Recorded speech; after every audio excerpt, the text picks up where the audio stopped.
299 में ऐसे बाल पाए। मैं हेयर ऑयल बता रही हूँ आपको, ये वाला extra care and anti hair fall.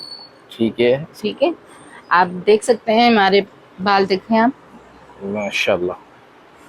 ठीक है, ये यूज करती हैं आप? मैं खुद भी यही यूज करती हूँ। इनके बेनिफिट तो बहुत ज्यादा है। आप बोतल देखें, इतनी ठीक प्यारी तो है, बोतल है। जबरदस्त। आपको बोतल ऐसा इतनी ही है। प्यारी ही लग रही है, मुझे तो बहुत प्यारी लगती है। और मेन बात तो इसकी ये है कि बहुत इजीली, आपके हाथ भी गंदे नहीं होते इससे। इजी टू यूज है। हाँ, इजी टू यूज है। ठीक है, बस डायरेक्ट आप इनकी सील ओपन करेंगे। ठीक है, ठीक है,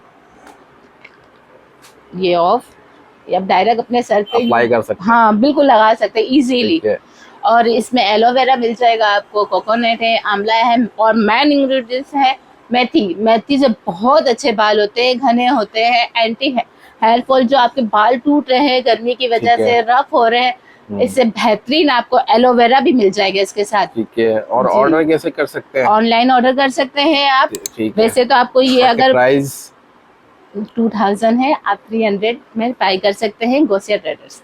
कितने में बाय कर सकते हैं? 300, 300 में? 299 ओनली। 299 में जी, ओनली? ओनली 299 में ऐसे बाल पाए।